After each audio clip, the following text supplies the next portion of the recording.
Hello everyone, very welcome back और YouTube channel. आज हम लोग डिस्कस करेंगे विलियम शेक्सपियर के मोस्ट इंपॉर्टेंट एमसीक्यूज, जो कि क्रोनोलॉजिकल ऑर्डर में इनके वर्क्स जो हैं उनसे रिलेटेड आपको मिल जाएंगे अरेंज करने के लिए। साथ ही साथ हम ग्लोब थिएटर के बारे में सब कुछ यहाँ पे एमसीक्यूज को थ्रू डिस्कस करेंगे। इससे पहले जो भी वीडियो मैंने डिस्कस किया है विलियम शेक्सपियर से रिलेटेड, उसमें हमने विलियम शेक्सपियर को की करियर क्रोनोलॉजी को बहुत अच्छी तरीके से पढ़ा है। तो अगर आपने नहीं देखा है तो वीडियो जाके आप देख सकते हैं हमारे चैनल पे। जब आप प्लेलिस्ट में जाएंगे तो आपको हमारा ये वीडियो मिल जाएगा। तो हमारा आज का पूरा फोकस जो है वो एमसीक्यूज पे है। तो ये मोस्ट इंपॉर्टेंट एमसीक्यूज हैं, तो एग्जाम में जाने से पहले इनको जरूर करिएगा। ये आपके कंसेप्ट को बिल्कुल क्लियर कर देंगे। ओके, तो चलिए स्टार्ट करते हैं हमारा आज का important session with a very warm welcome without any delay. Okay, so first question आपके सामने है, arrange the following place by William Shakespeare in chronological order of their publication. Publication के हिसाब से आपको क्रोनोलॉजिकल ऑर्डर में मेंटेन करके दिखाना है।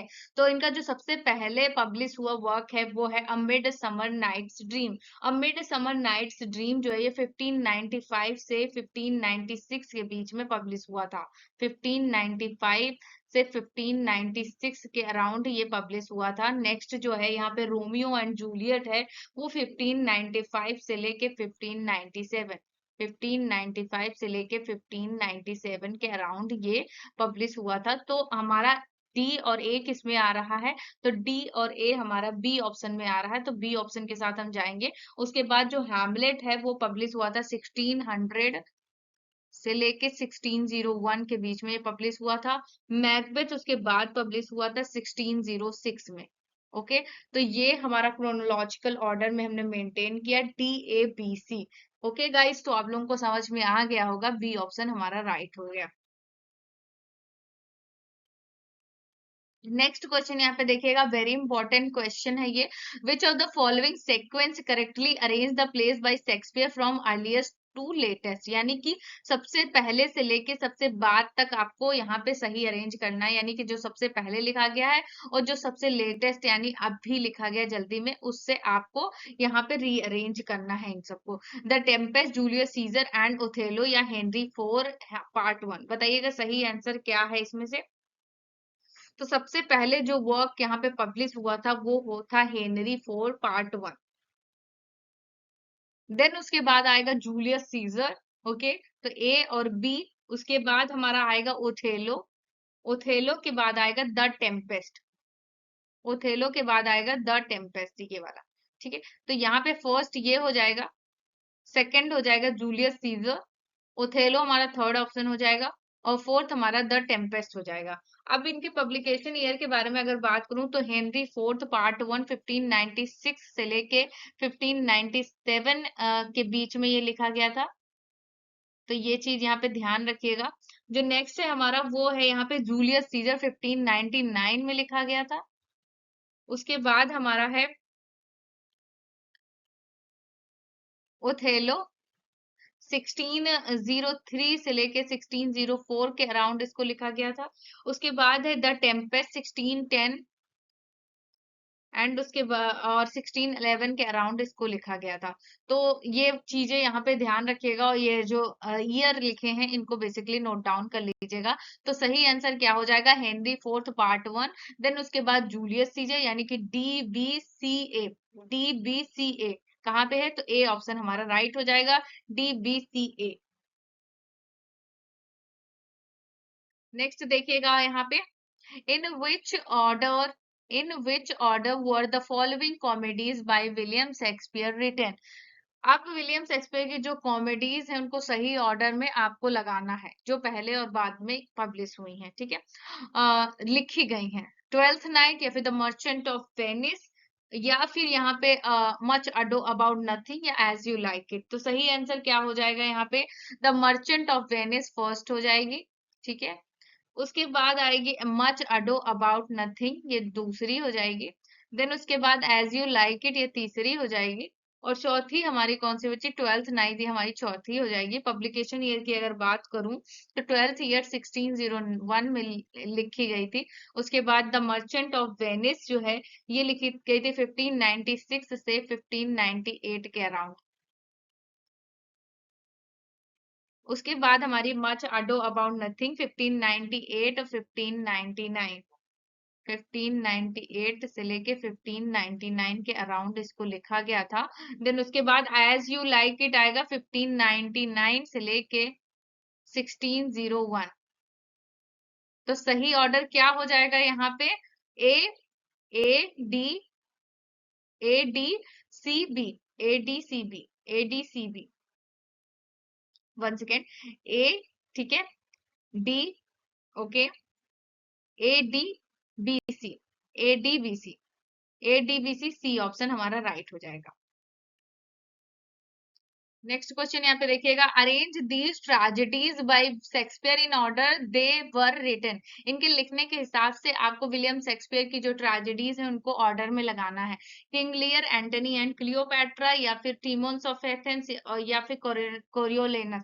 तो इनको सही ऑर्डर में लगाएंगे तो सबसे पहले आएगा टीमोन्स ऑफ एथेंस, ये हमारी फर्स्ट हो जाएगी। इसको लिखा था इन्होंने 1605 से लेके 1606 के अराउंड इसको लिखा था इन्होंने।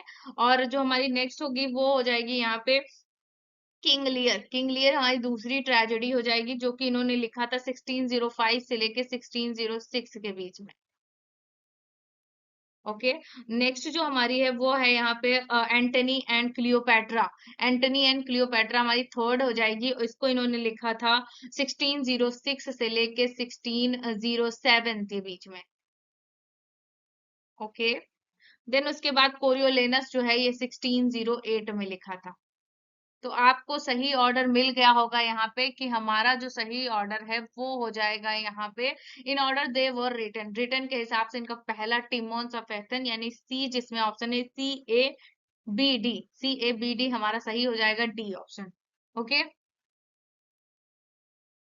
नेक्स्ट देखिएगा, ग्लोब थिएटर से रिलेटेड क्वेश्चंस है यहाँ पे। When was the original Globe theatre build? Original जो ग्लोब थिएटर था वो कब बना था? तो 1589 में, या 1599 में, या 1601 में, या 1619 में। तो सही आंसर क्या हो जाएगा? 1599 यहाँ पे राइट हो जाएगा। नेक्स्ट क्वेश्चन देखिएगा, who was the primary play right associated with the Globe theatre? Globe theatre से कौन मुख्य रूप से एसोसिएट था? क्रिस्टोफर मॉर्लो, बेन जॉनसन, या फिर विलियम शेक्सपियर, या थॉमस किड। तो सही आंसर क्या हो जाएगा? विलियम शेक्सपियर, सी ऑप्शन हमारा राइट हो जाएगा। नेक्स्ट देखिएगा यहाँ पे, what event led the destruction of the original Globe Theatre in 1613? 1613 में जो ग्लोब थिएटर हमारा नष्ट हो गया था उसका क्या कारण था? A severe storm, an accidental fire during a performance, an attack by Puritans, the English Civil War। तो सही आंसर क्या हो जाएगा? बी ऑप्शन हमारा राइट हो जाएगा। एक परफॉर्मेंस के दौरान आग लग जाने की वजह से 1613 में ग्लोब थिएटर पूरी तरीके से खत्म हो गया था, जल गया था। नेक्स्ट देखिएगा यहाँ पे, which of the following plays was being performed when the Globe Theatre burns down in 1613? 1613 में जब ग्लोब थिएटर जला था तो उस टाइम पे कौन सा प्ले का परफॉर्मेंस हो रहा था? हैमलेट का, मैकबेथ का, हेनरी एट का, या फिर द टेम्पेस्ट का। तो हेनरी एट यहाँ पे राइट हो जाएगा। ओके, नेक्स्ट क्वेश्चन देखिएगा, what material was primarily used in constructing the Globe theatre? Globe theatre के को बनाने के लिए प्राइमरी तौर पे, मुख्य तौर पे किस मटेरियल का यूज किया गया था? तो ए ऑप्शन है स्टोन का, या फिर ब्रिक का, या टिम्बर का, या कंक्रीट का। तो सही आंसर क्या हो जाएगा? टिम्बर का, यानी कि लकड़ी से बनाया गया था। तो सी ऑप्शन हमारा राइट हो जाएगा। What shape was the original Globe Theatre? Original Globe theatre का शेप क्या था? रेक्टेंगुलर, सर्कुलर, हेक्सागोनल, या ऑक्टागोनल। तो सही आंसर क्या हो जाएगा? ऑक्टागोनल यहाँ पे राइट हो जाएगा, डी ऑप्शन। नेक्स्ट क्वेश्चन यहाँ पे देखिएगा, when was the modern reconstruction of the Globe Theatre completed and open to the public? जो मॉडर्न टाइम में रिकंस्ट्रक्शन हुआ है ग्लोब थिएटर का वो कब हुआ था? कब इसको ओपन किया गया था पब्लिक के सामने? तो 1977, या फिर 1987, 1997, या फिर 2007। तो सही आंसर क्या हो जाएगा? 1997, सी ऑप्शन हमारा राइट हो जाएगा। नेक्स्ट क्वेश्चन यहाँ पे देखिएगा, which river is the Globe theatre located near? Globe theatre के निकट कौन सी नदी है, ये पूछा गया है आपसे। द थेम्स, द सीवर्न, या फिर द एवन, या फिर द मर्से। तो सही आंसर क्या हो जाएगा? थेम्स नदी के किनारे है। तो द थेम्स जो लंदन में है। How many tiers of seating did the original Globe Theatre have? Original Globe theatre में कितने मतलब मंजिल की सीढ़ी आपको ऐसे ऐसे देखने को मिलेगी? तो वो है यहाँ पे 1 2 3 या 4, तो यहाँ पे 3 हो जाएगा। ओके, नेक्स्ट क्वेश्चन देखिएगा, what was the name of the group of actor who performed at the Globe theatre? Globe theatre में जो परफॉर्म करते थे उन मेंबर्स, उन ग्रुप ऑफ एक्टर्स को क्या बोलते थे? The Kingsman, the Lord Chamberlain's man, या फिर द एडमायरल्स मैन, या फिर द क्वींस मैन? तो सही आंसर क्या हो जाएगा? द लॉर्ड चैम्बरलेन्स मैन, जो ऑप्शन हमारा बी सही हो जाएगा यहाँ पे। Okay, so thanks for watching. यहाँ पे हमारा जो एमसीक्यू सेशन है वो कंप्लीट होता है। बहुत अच्छी तरीके से हमने क्रोनोलॉजिकल ऑर्डर में जो शेक्सपियर से रिलेटेड क्वेश्चंस थे वो यहाँ पे कंप्लीट कर लिए हैं। ऐसे ही इंपॉर्टेंट सेशन से जुड़ने के लिए आप हमारे चैनल को सब्सक्राइब कर लें। इंपॉर्टेंट अपडेट्स के लिए हमारे चैनल के बेल आइकन को भी जरूर प्रेस करें। वीडियो पसंद आया तो लाइक करें। अगर कोई फीडबैक है तो कॉमेंट सेक्शन ओपन है, कॉमेंट कर सकते हैं।